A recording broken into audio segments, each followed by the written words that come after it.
Hi, and welcome to Fox Valley Film Critics. In this episode, we're going to be reviewing the next in the line of the AFI's Top 100 movies, The Graduate, as well as the recent adaptation of Stephen King's It. Stay tuned.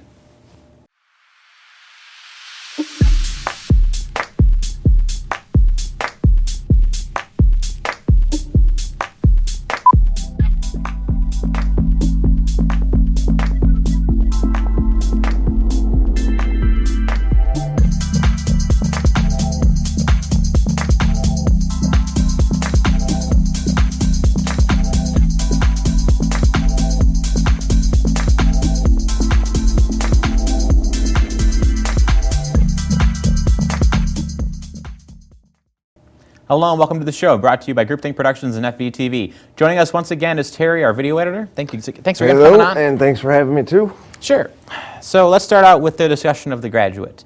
This is both of our times first time watching it. Yes. So it's great discussing it almost immediately after. So, what are your fresh thoughts off of having seen it?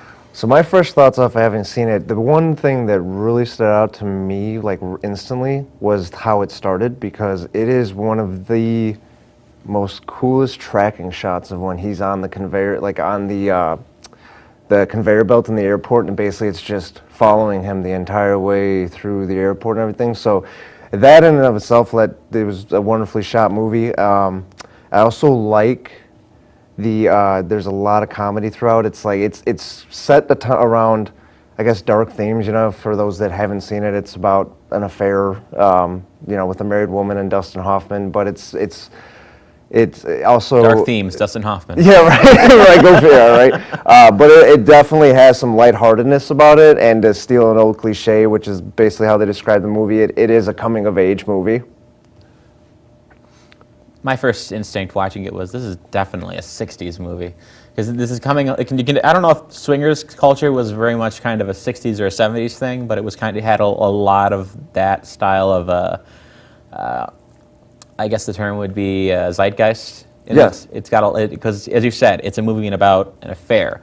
Young guy coming home from college, he's depressed, he's frustrated with life, he's literally walking around singing "Hello Darkness, My Old Friend" in his brain the entire film, and he just finds himself in the situation where he is drawn emotionally to this woman who he's known his entire life as his neighbor, and they start off an affair, and it kind of just devolves from there because he wants more out of it than, emotionally, than she wants from it, and he starts getting interested in her daughter, and she freaks out, and eventually she ends up deciding she's going to get married to someone else, and it just continues to kind of get driven by his indecision and his anxiety, whereas I think the other characters are a little bit more grounded and stable. Which I thought that when we talked about that first shot, and I thought it was interesting when you watched it, because I thought the background was saying something, it was kind of expressing something interesting about the character, because he's standing perfectly still and he's moving against this set of square lines that are just perfectly into the wall. And I'm thinking about this, and what is the movie trying to express to me about this character? Because is it saying he's square? Is it saying he's not square and he's moving past all this stuff? And then Simon and Garfunkel starts playing in a song that's long since gone on to become something of a cliche, but it works exactly for the film, where it's trying to express this character's malaise, and it plays strategically at the film at key moments where the movie's trying to communicate that the character's not in the best state of mind, which is interesting. A couple times where it does end up playing, because the movie's ending, I don't want to spoil it, but it's one of those everyone knows this. They freaking reenact in the end of Wayne's World 2. I know. And so it's one of those things where people know the ending offhand pretty well, because a lot of people saw The Graduate. And I think to harken off of what you just said, to go back with the airport scene is also very important too, because throughout the entirety of the movie, until he meets Mrs. Robinson, he has no sense of direction. He doesn't know what the future holds. But if you notice, like you said, with the square walls, it could be that he's square, but it's very plain. And when he's on the conveyor belt being brought through the airport, he's looking straight ahead. He's paying no attention to the world that's going on around him. People are passing by. Life has been in motion. And he's basically just going where the conveyor belt takes him. And that's kind of a theme throughout the movie. He graduates from college and is still a boy. And the entirety of he just wants somebody to listen to him and to understand him. And every time he tries to talk, he's interrupted by parents, neighbors giving him advice. Nobody's telling him what he can do. They're telling him what to do. While all he wants somebody to do is listen. And he tries to get that in the relationship with Miss Robinson, but she's not interested in talk. Yeah, and the movie constantly communicates that, like, even though he's indecisive, every decision he makes ends up being the wrong one. Yes. Like, I think this is tangential to that, but the second scene in the film, he arrives at his house, and it has probably the most claustrophobic cinematography I've ever seen in a film. It's like one or two extreme close-ups to only the face and the neck, and he's walking through the house having these conversations with all the parents. And they're just talking down to him, and they're talking at him, and the frame is cut in this interesting way where it's clearly obtrusive, and it's very much kind of supposed to give this feeling that he feels choked inside. Like he does not get along with these people. He doesn't want to be around these people. He wants them to understand him, and he's just going through his life. And it starts, as it goes along, the cameras start getting a little bit more flowing. Like when he goes to the house with Mrs. Robinson, the camera angles start getting more creative with the infamous. You're trying to seduce me, Miss Robinson quote. Like that, these angles start getting wider and larger, and he's clearly being a little bit more freed by the situation than he is otherwise. And that back and forth of the shots kind of communicates what's going on in his head very well. And that's actually a good segue too with what you said, because that whole party scene, he's trying to leave. He keeps trying to leave. Like you said, he wants to get away. He wants to go up to his room. And every time he's like, oh, the door's open, I'm going to go out the door. Somebody's blocking him. Oh, the stairs are open, I'm going to go up the stairs. Somebody literally reaches out and grabs him by the shoulder and pulls him back down the stairs. Mrs. Robinson freed him from where he was feeling trapped, which is basically kind of what starts the relationship. Like he was looking for an escape or freedom. And she presents that kind of in her own way by driving me home, but she has her own ulterior motives for what she would like Ben to do. It's not clear initially because it's there's kind of a will they won't they sort of thing going on with, because you can't tell initially who's instigating what's going on. Sure. You can clearly tell that she needs something from him, and it might just be that she needs a ride home. But the way she's approaching the situation, it makes it very clear that either he's reading into emotions that aren't there into her, or she clearly has some sort of feelings towards him. And you can get a sense of why when you meet her husband, who's he's in 2 scenes, I think. Yes. He's clearly absent from the film and absent from her life subsequently, because as we find out, he sleeps in the next bed. They don't get along. They're in a loveless relationship essentially. So. Yes, and so then moving along further in the story too, with that it's the affair goes on. And we'll talk more. We'll get more into the comedy bits, because when the affair first happens, it's really funny how it happens, because he meets at a hotel, and the way that they did it with the way that the other actors in there acted towards Dustin Hoffman, he had this look on his face like everybody knows why I'm here. They all know what I'm going to do. And when he goes to get a room for him and Mrs. Robinson, he makes it more suspicious than it is, but I love the way that it seems like everyone in the hotel is specifically looking at him, and that's the way he portrays it. And then they start using the playful words too, because when he doesn't know how to approach renting a room for him and Mrs. Robinson, so the clerk at the hotel goes, "Are you here for an affair?" And he's like, "Wait, what? What?" It's very funnily done. It's not an in-your-face. It's the subtle comedy, and it's a really good scene, and everybody plays it well. And then as it progresses on, and they keep having the affair at the hotel, it's great when he goes back with Elaine Robinson, the daughter, and everyone knows him as Mr. Gladstone, because he even gave a fake name. And everyone at the hotel's like, "Oh, hey, Mr. Gladstone, hello, sir," and Elaine's like, "Have you been here before?" He's like, No, I don't know. They must have me confused with this Gladstone guy." It was really funnily done. Yeah, it's very funny in that way. Mm-hmm. Yeah, especially, like I said, with the dark themes and everything, and then it goes on to where, like you said, he going back to nobody listening to him, everybody telling. Even Mrs. Robinson tells him what to do. She becomes domineering over his life too. And to shine some light on Elaine Robinson, she is actually the first person in the entire movie that listens to him, and not only listens to him, understands him.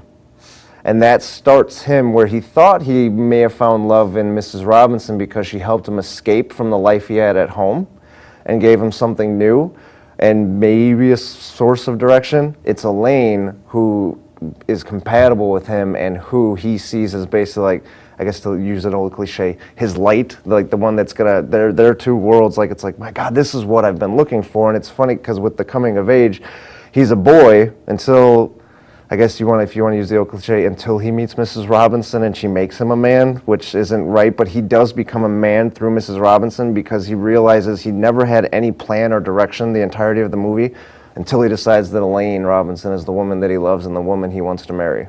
Yeah, there's some interesting politics involved with this. I was reading into Roger Ebert's reviews of the film the other day. Apparently, this is one of the films where he had a really infamous change of heart over the course of the time when he reviewed it 30 years after he did initially. Because back in the 60s, you go back and look at some of it, like his work, he was writing films like Beyond the Valley of the Dolls. Sure. So, and he was very much caught up in that 60s zeitgeist, swingers, free love, and then he gave the movie, he and, I don't know if he was working with Siskel at that time, but he gave the movie a glowing review at the time. 30 years later, he dropped a star from the film. He's like, okay, 30 years later, I'm married. This kid is freaking annoying.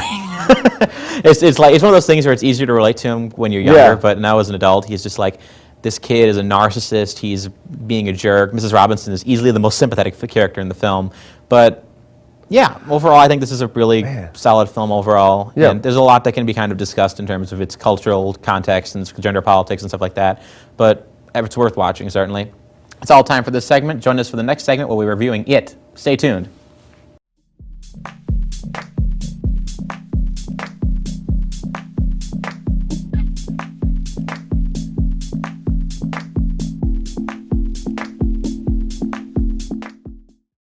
Does this help at all? Anything helps, ma'am. Just try to get some sleep now. I can't sleep. Yeah, me neither.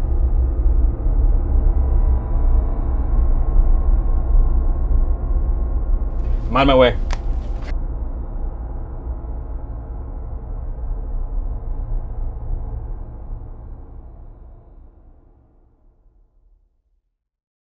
Hello, welcome back to the show. So this is our second time reviewing a Stephen King movie in the last couple months. And this one was a significant improvement in my opinion. Although I think, well let's have you start, because you've actually read the book. I have not read it. You haven't? No, I haven't. That was actually one of the ones, so I'm actually kind of glad that I had to run out and buy it, because now I will make myself read it. But yeah, going back to what you said, that is how I was going to lead it too, is like, I am so glad The Dark Tower came out before this, because this was the best rendition of, like one of the best renditions of a Stephen King movie I've ever seen. I loved almost every minute of this movie. Every minute. We're kind of in a weird Stephen King renaissance at the moment. I think there's like a Netflix show coming out later this year. I think there's another movie. There's a lot of weird things going on like with that. Because, well, good for him. I mean, Yeah, right. Stephen King's just more money. For Stephen like, King, right? Lots of money for the King. Yeah, golf clap for Stephen King. Lots of money for King. Right. But yeah, so I saw the movie a couple weeks ago, and I feel like I might have to be the contrarian here, because I thought this was an okay movie. Like, Okay. It wasn't a bad movie to me. It was well directed. It was shot pretty. I felt like I was watching something that there was something off about it, and I couldn't put my words to it. And I've been spending a lot of time thinking about, like, what is the difference between a good movie and a great movie? And I think the problem here is that the movie it's drawing from so many sources, and it's directed in such a weird way that every scene feels perfectly sculpted to make every scene perfect, but it's lining up so many, like, there's an hour-long period for like the first half of the movie where it's just horror scene after horror scene after horror scene with not a lot of connective tissue between it, and none of the kids don't make the connection for the longest time what's going on, and you know what I mean? I do know what you mean, and I think, though, in seeing that, it's gotten a little bit, in my perspective, they did have that, but there's a reason, and so, like, a little bit more of the backstory on it is that the kids are the only ones who can see it, or Pennywise the clown, which I think is the form that he chooses to come in. But it's this thing that it's an evil that haunts the town of Derry, Maine, where all these kids grow up, and he basically feeds on the children and their fear. So when in doing that horror scene after horror scene, it was basically that's what the kids fear the most, because he's heightening up their fear to basically be able to feast on them, for lack of a better word. I kind of got curious and I guess spoiled what it is by like having someone explain to me what happens in the later half of the book, and good grief, a lot of stuff happens in the later half of the book. Oh yes. But I thought same with The Dark Tower. This was a very thematically complex film where I thought there was a lot of interesting stuff going on about trauma and youth and growing up, and thankfully there's a certain scene in the book that doesn't show up in this one, which I don't think they could do it. No, even with today's lower standards, I don't think you could get away with that. You really couldn't. Yeah. They know what we're talking about. Yeah. But they hinted at a lot of that stuff, because there's like the part with, and I'm going to mess up her name, I think it was Becky or Bethany, the girl. Like they hinted a lot of that, like the scenes with her and her father were always like, they didn't come right out in your face, but they were skin crawly. Yeah. Where you're just kind of squirming in your seat, like. Yeah. So, yeah, but yeah, like you said though, that important scene, there really wasn't much of a hint. But I think they covered that up in such a way because it's when they realize together how much stronger they are, and they start going after it, that to me that actually got it. That's when it got. The movie was good from start to finish. I like the story, but when they decided to band together to take it down, it to me is when it got really good. Yeah. That's like, so yeah, there might be, like you said, there might be a little too much fluff. But again, going back to what we talked about before, I would rather they did it this way than try and take a eight-part trilogy like The Dark Tower and condense it into an hour-long movie, hour and a half long movie. So now they're condensing a 1,200-page book into 2 movies. So yes, we're slightly better off. At times it does feel rather slick, like they're kind of greasing over some stuff, and sure. Like I don't necessarily think the kids were super well defined. Like there's 2 or 3 of them that get fully done personalities. Sure. A couple of them just have just enough that we like them, like the kid who can't stop swearing. Or the Jewish kid who keeps hanging out and his parents apparently treat him badly and stuff like that. And most of them it's just enough. And then there's like 2 characters that kind of drive it for the most part otherwise. Sure. But I don't know. So much of that just felt like it was like sliding, like skidding over all the themes and the content of the enormous book. Well, Stephen King as an author, and I've read a lot of Stephen King, he, especially with his characters, to like kind of go off what you said, if you wanted to focus on just the kids alone and have more backstory, my God, if they took Stephen King word for word from his book, you would probably have a 12-part movie. Each one would be a couple hours long. I've heard The Stand is going to be a 6-part movie. Yeah, so the way he goes into depth about characters is just chapter on top of chapter on top of chapter. So I get what you mean with it being slick, but if they focused on the characters as Stephen King would have in his book, we'd probably still be sitting in the theater watching it as they were getting through the first or second character development. So. Well, yeah, you don't need to go that far in depth. You can be more expedient with film, and you can use just like one shot to establish like a chapter's worth of description from a book. But like I feel like at times it was the wrong choice for which parts they were being slick with. Sure. The big problem is just the characters to me. Like we don't necessarily need to know more about Pennywise in this version, because I guess the next one is going to be the one that really goes full into what Pennywise is. And okay. I can't wait for certain things to happen that I've heard about in the book. Good grief. Sure. Not that thing, but the other things. Like apparently, I don't want to spoil something, but some character from The Dark Tower shows up in it at some point who would have been in it first and then showed up in The Dark Tower, because that's how The Dark Tower works. But so yeah, it's I'd say I liked it though. It's really exciting. Mm-hmm. Well, it had very good elements of horror, and it kind of played on both. It kind of played on the not so subtle horror. There was a lot of in your face, like "Wah!" Like jump, this is scary. But there was also parts like we talked about with the girl of the loser squad and her father that were like just creepy. There were other parts too with like the relationship between Billy and Georgie is also like a very sad, but on the same time like pure horror because he feels such remorse for what happened to his little brother.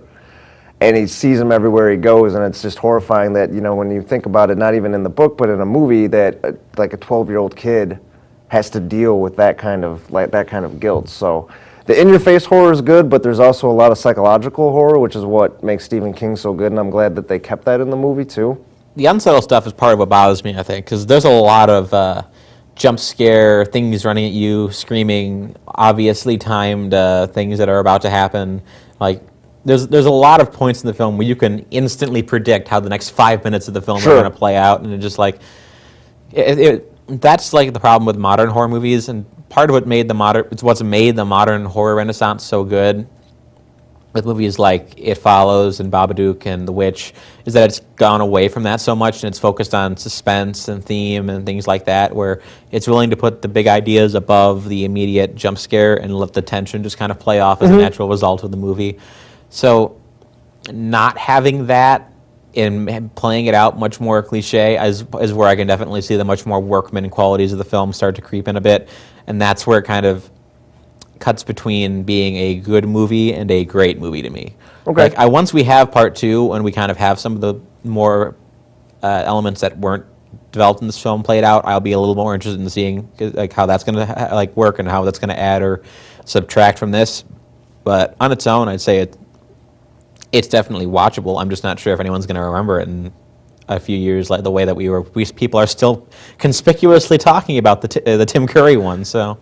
Yeah, it was the only one we had for such a long time. So, and I think though that the Tim Curry one definitely will hold up through the test of time. But I think this one will too. I don't even know if that one will. I haven't seen it, but I've only seen the Tim Curry scenes of it with Pennywise doing that yeah, and weird stuff like that. But that one doesn't have as much violence as this one. So, but I think, and I'm gonna feel bad if I say it's Peter Skarsgård, correct? Or yeah, Peter Skarsgård. He did a remarkable job as Pennywise, though, and it's kind of like going into it. You have to, just like anything, like when to go to a different jump point here, but like when Heath Ledger took over the role of the Joker, everyone's like, dude, Jack Nicholson was the best Joker ever. How can you do it? It was the only Joker we had. Same thing with Pennywise. Tim Curry, up until this point, was the best Pennywise ever because he was the only Pennywise we ever had. And I think Peter Skarsgård did a phenomenal job of acting. Want to hear the best conspiracy theory ever? Huh?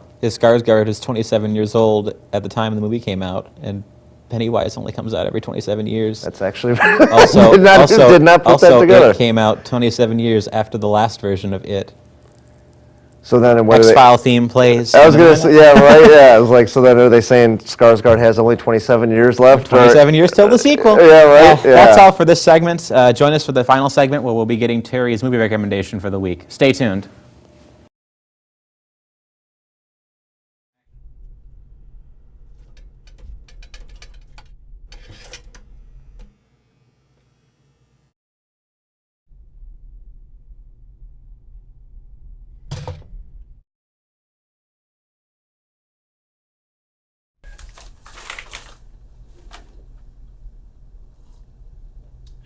Good coffee, huh? Oh my God! What are you doing in my apartment?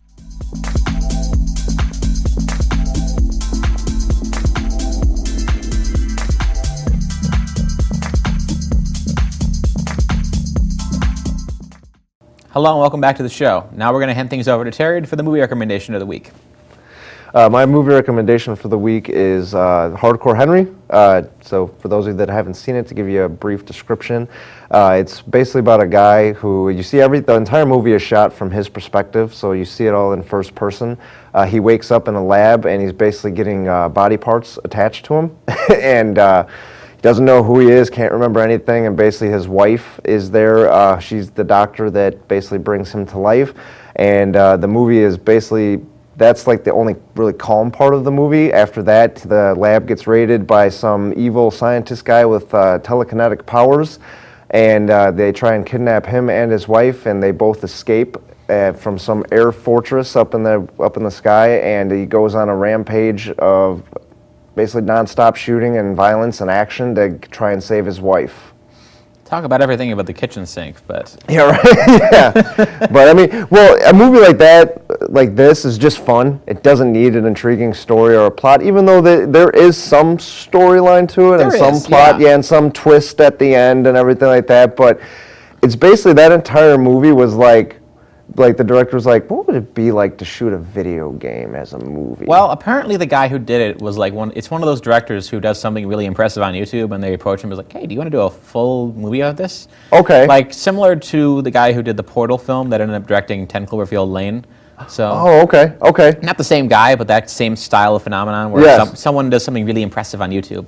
But I think it's pretty cool overall. I saw it in theaters, and I had a big tub of popcorn and a big soda, and I got the worst headache in the world because I was sitting relatively close to the screen. But overall, it's a good movie. I think the best thing in the movie is everything that isn't the lead character, but Yeah, and Charlton Copley, Copley, however you Charlton say it. Copley. Yeah, Yeah. the depth of characters that he plays in that movie. I won't explain why he plays multiple characters. I'd rather the movie. If you watch the movie, I'd rather let the movie do that because it he explains gets it the really single well. best scene in the film. It comes out of nowhere, and I can't help but love it just for what they have him do. Absolutely, yeah, it's great. And if you ever want to see somebody die like a million deaths, then watch this Other than movie. Edge of Tomorrow, but yes. Yeah, but again, the movie itself, it's just fun. It gives you enough story in the beginning that you're kind of intrigued, and then once the action takes over,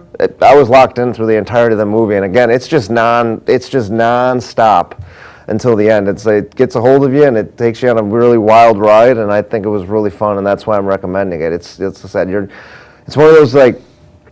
Studying movies has its downfall where you watch things and you're thinking like to yourself, like you're watching it from a more critical aspect. This was a movie that you can kind of watch and still be a spectator and not just a critic. It's a gimmick movie easily. Yeah. You can definitely watch it just for the gimmick, and I don't think I'd ever want another huge blockbuster film done this style. I know this isn't the first time there's been an entirely first-person movie before.